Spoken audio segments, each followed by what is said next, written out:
Olá, povo do livro. Como você já sabe, nessa segunda temporada, toda semana você tem um encontro marcado com a gente para falar sobre uma obra e um autor pernambucano. E o nosso livro de hoje é Aquele que Tudo Devora, de Felipe Volney. Quem conversa comigo sobre ele é Rodrigo Acioli, editor e escritor da Titivilos Editora. O livro é esse aqui, Aquele que Tudo Devora, que a gente vai conversar, de Felipe Volney. Rodrigo, falei certo, Titivilos? Falou. Falei, falou. né? Que a gente conversou outras vezes, eu tinha falado errado. Em outros momentos que a gente se encontrou. Rodrigo, eu queria começar te perguntando, eu achei esse livro bem peculiar. Eu queria começar te perguntando como é que a gente caracteriza ele, assim. Para mim pareceu um pouco difícil. É um livro de poemas? É algo mais que isso também? Eu ficaria muito tranquilo, assim, para não polemizar muito, de dizer que é um livro de poesia, já que ele é muito feito em verso, ele tem um ritmo muito marcado, e tem uma coisa muito característica dele mesmo, desse livro específico, que é um experimento da própria linguagem, quer dizer, da relação da pontuação, da composição do próprio verso. Então ele seria, sei lá, uma poesia bem contemporânea, que está bem antenada nessas possibilidades todas do verso se comportar. Né? Quer dizer, tem ritmo, às vezes parece uma prosa, às vezes está tudo condensado num bloco, mas às vezes ele está mais solto, ou tem mais branco, você percebe até rima mesmo. Então, ele é um livro que ele se aproveita de tudo. Brinca muito com a forma, né? Isso. Ele formalmente ele muda muito também, são as 3 partes, cada uma delas tem uma relação formal muito marcada, que também é muito significativa, tá? Não é não é um livro ingênuo, é um livro muito maduro até do Felipe. E eu escolhi por causa disso, né? Porque ele tem isso tudo num livro só. Quer dizer, é um livro experimental, mas ao mesmo tempo é um livro experimentado também, é um livro de quem sabe o que está fazendo. Então, todas essas experiências vão trazer para a gente uma camada de significado. Que aí o que eu acho que é o charme, não é nada tá por acaso. Então, quando fica tudo em bloco, tem uma parte do livro, acho que é a segunda parte, que ele usa blocos de texto separados por 2 pontos. Sim. Não são por vírgulas, não são por ponto e vírgula, que é muito comum na poesia, mas sim 2 pontos. E ali ele traz a sensação, e é um momento muito duro do livro, muito difícil, muito doído, né, que é um momento de prisão, assim, um cárcere, seja ele subjetivo ou factual, onde tudo é uma espécie de definição que cabe uma próxima definição, que cabe uma próxima. Então é um encadeamento. Então ele faz isso com os 2 pontos. Isso eu acho algo interessante. Assim, o livro ele é dividido em 3 partes, né, basicamente. Essa segunda parte que você está falando é justamente que tem essas ideias divididas entre 2 pontos. Mas, ao mesmo tempo que ele começa a fazer essa experimentação muito mais clara para a gente, para o leitor, né? Com a palavra, com a linguagem, é um momento em que ele fala de prisão. Como é que você vê assim, o diálogo entre essas 2 coisas? Assim? É meio antagônico, né? De alguma forma. Eu diria que quase, porque é um livro sobre o limite da linguagem também. Então tem um momento de clausura. É um livro que eu poderia dizer que eles são sobre 3 quedas, né? São 3 partes do livro, muito bem divididas, cada um inclusive com um número fixo de poemas. Você pode ver, são 7 partes cada um dessas 3. Esse número 7 tem um significado? Aí não sei. Só Felipe. Aí eu sei que tem, né? Enfim, o 7 conta muita coisa, né? Desde a conta do mentiroso, não sei o quê. Então ele joga com muita ironia também com isso. Mas essas partes são como se fossem 3 quedas em zonas diferentes, assim, de um certo inferno, de um tártaro, de uma solidão, ou mesmo de um certo desespero político. Né? Então, a primeira parte digamos assim, a queda na linguagem. Então, ele define ali os limites da sua própria poesia, o que é que ele pode fazer com aquilo, como é que ele junta ao mesmo tempo, desde a mitologia grega, os orixás, Então a poesia, uma hora aparece como um ebó, outra aparece como uma conjuração de alguma coisa, outra hora ela surge como uma tentativa de contar uma história que não consegue ser contada de outro modo, senão daquele modo poético. Continua incapaz de contar uma história que não seja dessa forma, nessa forma. Costelas à vista expondo o tutano tectônico, como estilete leitoso sulcando os lábios das rochas, a língua no osso, rastros rupestres de onças na caatinga, cantigas aos sons de maracás, plumas de anacãs, líricas efusões pintadas com gordura e saliva, xamã de Sumé no sertão da escrita. Aboio de gestos, contínuo constrito, agora que aprendi o seu idioma, posso amaldiçoá-lo. Continuo incapaz, inconcluso persisto, porque a poesia não está para a perfeição, e sim para o delito, e eu insisto. No erro de contar qualquer história que seja, fazendo elipse, xiste, luz curvada e atraída pelo buraco oculto que é todo o poema. Uma vocação de camuflar abismos e flutuar no vácuo. Inabilidade pelo tédio de escrever quem é fulano, ou Beltrano sorria como se olhasse para a morte, ou que Cicrano tinha o cheiro de pelo de cachorro molhado, ou sobre um ninguém que não esperava ganhar vintém. Dos nadas e nures, de neres, de reles, de ralo, de raro, de naco e necas, de pessoa sequer. Um texto dobrado à esquina, dando as costas, cerrando as cortinas, rede de embalar na alegórica voz do oculto, nesse vulto esquivo drenando pelos olhos, hipermetrópicos, vertiginosos, miotípicos, que tantos chamam de mal olhado e outros acreditam em mal assombro. Fantasmagoria, acesso ao passado, que insiste em não calar. Salvarei meu corpo dos livros? Salvarei minha vida das letras e gavetas? Em resumo, é um tema principal, é o fazer poético, né? Essa primeira parte. Essa primeira parte é a própria poesia ali, que ela está, essa queda na linguagem, né? Que a gente pode chamar de uma espécie de...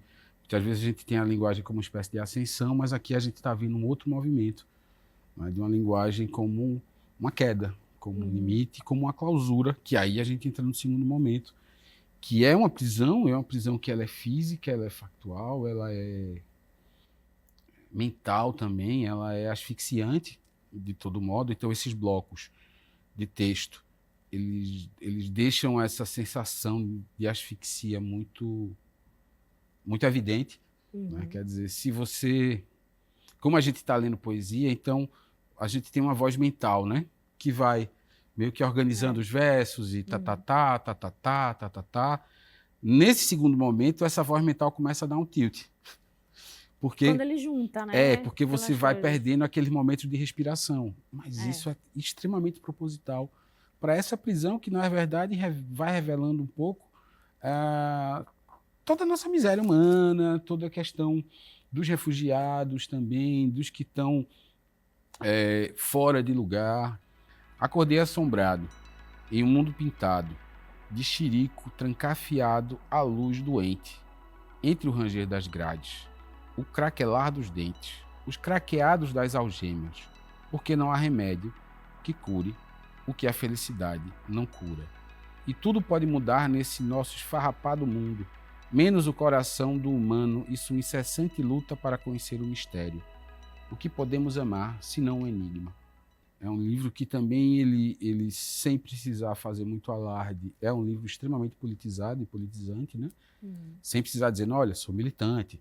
Não, ele é uma poesia muito densa e de diversas camadas, e esse segundo momento é muito disso, né? O terceiro eu interpreto como uma espécie de saída, é uma outra queda, mas é uma espécie de volta, digamos assim, a um mundo mais amplo. No entanto, esse mundo está queimando.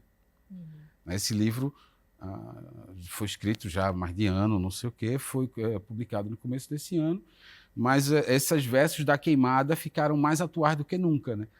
Quer dizer, porque de fato está tudo acontecendo, está queimando. Ele já fala do Líbano aí, e agora a gente tem a questão do Líbano queimando também, a gente tem a Amazônia queimando, a gente tem o Centro-Oeste, o Centro-Sul queimando também. Então, é uma saída, digamos assim, para uma outra queda que eu chamaria da queda do antropoceno. Quer dizer, uma queda do mundo onde a gente vive, onde as ruínas já começam a não pertencer a um passado remoto, e sim ao nosso presente, ao nosso cotidiano, sabe? Uhum. Então é um livro muito difícil, assim, é um livro... a parte mais otimista, que seria essa terceira, é uma queimada. Assim. Não, é verdade. Cada uma dessas partes do livro, que são 3, né? Ele traz...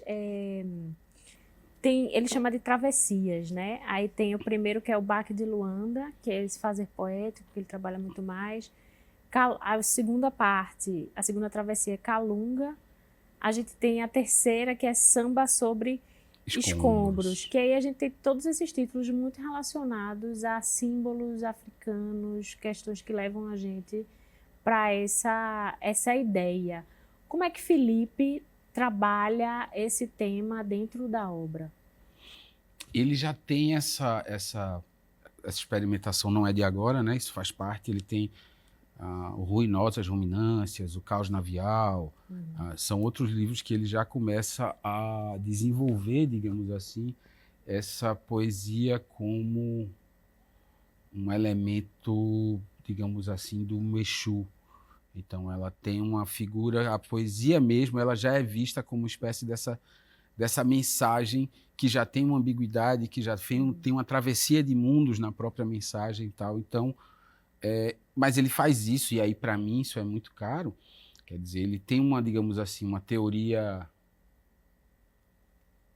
candombléista da poesia, mas que ela não passa necessariamente por uma negação das outras tradições. Ao contrário, ele tem uma mixagem de tudo. Ele utiliza outras referências. Então, ele vai para a escrita na Suméria, ele é um estudioso da história do livro, da linguagem. Para tu ter ideia, ele deu um curso, acho que na pandemia, chamado E-Boys e E-Books, que ele trata o livro digital talvez como uma possibilidade de ser um outro tipo de ebó.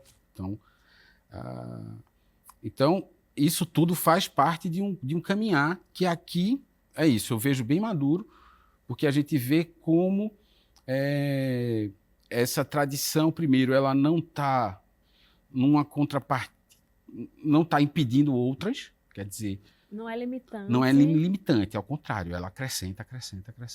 São muitas camadas. Então, o que me chama a atenção e me comove, e nessa segunda leitura que eu fiz agora para vir para o programa também, foi dizer, putz, o mago botou tudo. Parece que não joga fora nada, assim, toda a camada é válida e está lá, então é isso. Tem desde os gregos, desde da Suméria, da escrita, da Inanna, que é outro livro dele também, que fala só da poesia de Inanna, que é uma das figuras chaves da Suméria, Acádia, eu acho, inventora da escrita por lá, e do erotismo e tal. Então, ele tem esse estudo também, e está tudo aqui. Então, o livro, a escrita, a possibilidade de significação, a clausura do próprio poeta, que está tudo pegando fogo, e no final ele está se preocupando se o título, o tamanho da fonte que vai ser usada no título tá bom, se a cor da capa tá boa. Então, assim, é um livro com muitos espinhos, eu diria assim. É verdade.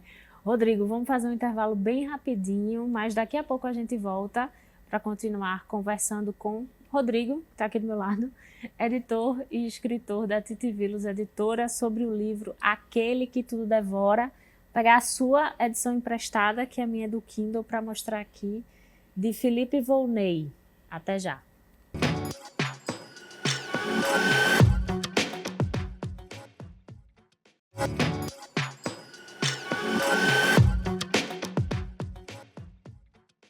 Voltamos com o Povo do Livro. A nossa obra pernambucana de hoje é Aquele que Tudo Devora, livro de Felipe Volney. Quem está conversando sobre ele com a gente é Rodrigo Acioli, editor e escritor da Titivilos Editora.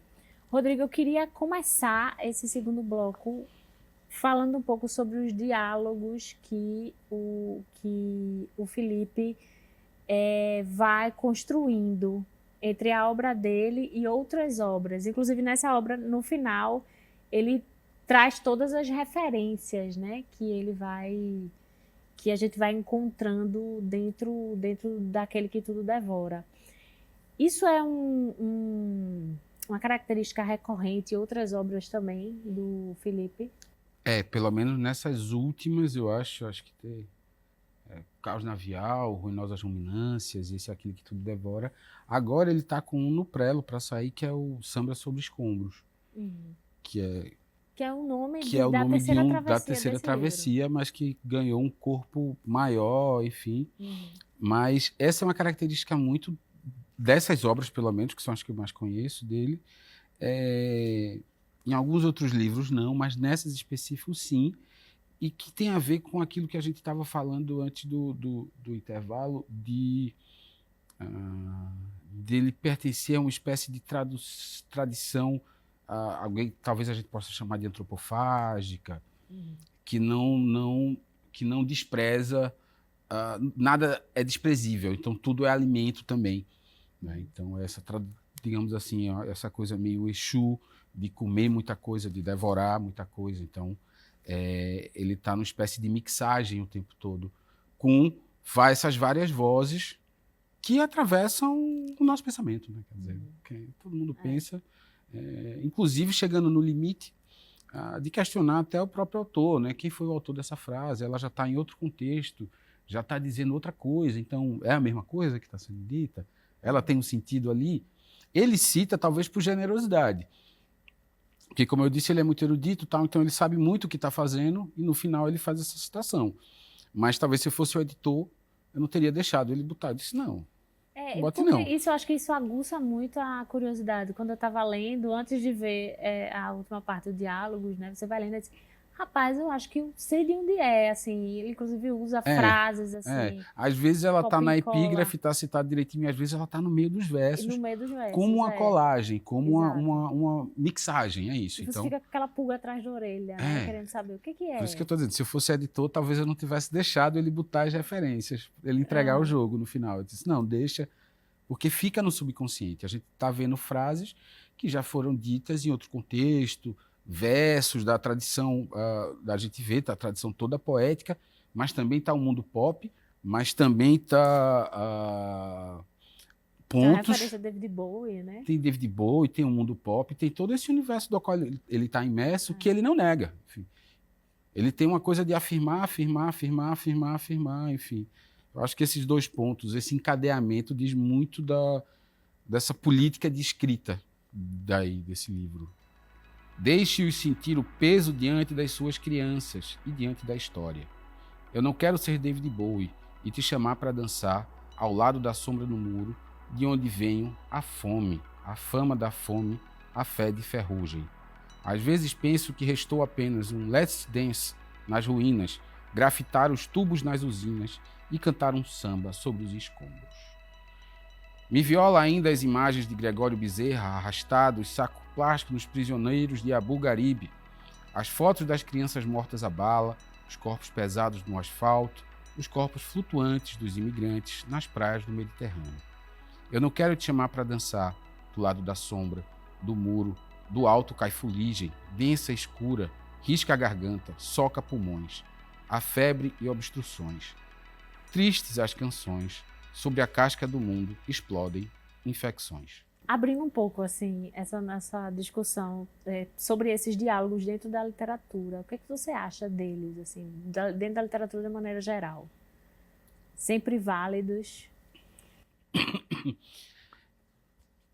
Aqui eu acho super válido, porque justamente a forma como ele faz é conferir, digamos assim, é deslocar algo que estava no seu lugar e dar uma espécie de novo significado a ele, né? Mas muitas vezes esse diálogo, essas citações são, como é que a gente pode chamar, usar uma palavra bonitinha, laudatórias demais. Quer dizer, você fica só dizendo, ai, como é bonito o poema de fulano, como você quer demais ficar naquele guarda-chuva ali, se proteger, sabe? Como uma espécie da escrita acadêmica que peca muito por isso também, de ficar tentando o tempo todo se proteger no nome de um intelectual mais renomado, no nome de um escritor mais renomado. Então, quando acontece por essa razão, eu acho mais cansativo, né? Quer dizer, eu não acho uma boa política da gente fazer com as tradições, mas quando ela tem um sentido de complexificar o jogo, de tornar, inclusive, o nosso pensamento, de se perguntar até de que ponto é o autor o dono daquela expressão. Porque a expressão está aí e a gente continua ela por outros caminhos, então isso tudo tem uma respiração diferente. Né? Mas é isso, há várias formas de usar. Por exemplo, eu editei dia desses uma poesia e tinha lá João Cabral de Melo Neto. Eu disse, meu irmão, pra quê, velho? Porque o bicho tá morto, o bicho nunca vai ler. Tu vai ficar dando bandeira pros outros, assim, para dizer, olha, eu pertenço a... Não, tira, velho. Se teu poema tá bom e ele tem um ar cabraliano e ele tem uma coisa cabraliana, o leitor vai identificar. Sim. Já tá no teu sangue, já tá no teu fazer, né? Então, eu acho que a citação ela é muito importante, é muito legal, não dá para negar. Então, a gente é um conjunto é um tecido de várias citações, né, também, nosso tecido social, inclusive, nossos ditados populares, o meme, o que é o meme, se não uma citação exaustiva. Sim. Né? Então... Eu queria falar um pouco sobre, que a gente estava conversando no primeiro bloco também, sobre a questão da crítica social, esse social que Felipe traz, né, para esse livro. Qual a importância disso dentro da literatura, assim, também? Abrindo também um pouco a discussão para além de Felipe, de se existir essa literatura um pouco mais engajada. Sim. Eu gosto, sobretudo, porque é uma coisa que eu não faço bem. Então, eu escolhi Felipe, inclusive, porque é um cara que está muito próximo a mim e eu gosto muito do que ele faz, mas ele faz coisas que eu não consigo. Então, meus poemas são mais sintéticos, eu não consigo desembestar no verso feito ele faz, eu não consigo um monte de coisa. Então, eu admiro muito por isso também, né? E essa politização de modo muito interessante, de modo muito vivaz, sem também... Sem ser muito direta. Sem pertencer demais a um panfleto ou a uma causa, sabe? É uma denúncia, mas é uma denúncia que sabe do seu limite de denúncia também. Que Sim. Fica se indagando o tempo todo, tá, eu estou fazendo essa denúncia aqui, mas o índio continua morrendo, o preto continua morrendo, a floresta continua queimando e eu aqui bradando aos ventos enquanto faço uma denúncia disso tudo. Que, enfim, então, ela bota a gente num jogo muito mais complexo e que é um jogo que tem uma militância, sim, porque ele está inserido no mundo, quer dizer, a linguagem está inserida no mundo, em um mundo em disputa, um mundo onde os conceitos estão o tempo todo sendo disputados, estão as narrativas agora, enfim, que a gente pode chamar das mitologias contemporâneas também. E a posição dele é muito interessante. E aí a gente situa, né? Ele é um cara que ele está também na Mata Norte, ele está muito ligado. Todo o nosso encanto, às vezes, aqui mais da capital, desse tipo de coisa com o canavial, com até essa memória meio idílica que a gente tem via figuras como Gilberto Freire e tal. Ele diz, velho, aqui é caos navial. Isso aqui é motivo da nossa morte, é motivo da nossa miséria, é motivo do nosso sangue. Não é um negócio que você sai cantando tanto. Pode ver a quantidade de produtoras que trabalham com arte, que se chama coisa de engenho, não sei o quê. São muitas, quer dizer, a gente tem um encanto. Mas para eles, não. Para eles de lá não tem nada de encanto. Tá? Eles tem gente morta, tem gente miserável por conta dessa monocultura extensiva, por conta desse uso oligárquico da terra, por conta dessa gerência absurda que a gente tem da coisa pública, das terras, enfim. Então, eu acho muito massa. Então, ele faz isso muito bem. De uma outra ponta também, um contemporâneo, para pegar um outro contemporâneo, Fred Caju também politiza muito, pensa a questão racial, pensa a questão, inclusive, alimentícia, enfim, que também manda muito bem. A galera que vem também mais da periferia, mais da quebrada, tipo Belpuan, Lucas Marafa, eles vêm também com outra politização, outro se ligue. E tudo isso é muito vivaz, né? A gente tem também a nossa tradição de poetas marginais, como Mirona Muribeca é só o nome mais brilhoso, né, quando a gente fala disso, mas que também sempre fez crítica social, sempre fez dos seus poemas também um modo da gente repensar o outro, da gente enxergar o outro. Né? Felipe, eu acho que nessa nossa segunda temporada vai ser um dos únicos autores contemporâneos aqui. Não foram tantos. Como é a recepção desses autores dentro do mercado editorial? Existe espaço? Como é que o mercado tem absorvido esses jovens autores? Mal e porcamente. Na verdade, o que acontece com o Felipe, o que acontece comigo, o que acontece com parte desses todos que eu citei agora, é que a gente tem editora. Então, nós viramos autopublicadores porque não teria onde publicar, não teria onde absorver justamente essa demanda, esse desejo de expressão, esse desejo poético de criação de sentido, de criação de formas, enfim. Então, a gente faz nossas editoras. Então, você vai... enfim, ou seja, com o livro debaixo do braço, fazendo muitos eventos, enfim, movimentando como dá também a cidade. Mas as grandes editoras, por exemplo, a gente tem um problema seríssimo com as grandes editoras do Brasil, que é que elas não arriscam, né? Elas não vão pegar alguém novo, elas vão esperar que ganhe um prêmio, ganhe 2, para poder pegar com contratos também bem questionáveis, não recebem originais, quer dizer, uma das poucas editoras que a gente pode chamar de um pouquinho maior, como a CEP, só tem agora uma chamada de original com um período muito curto do ano e que fecha.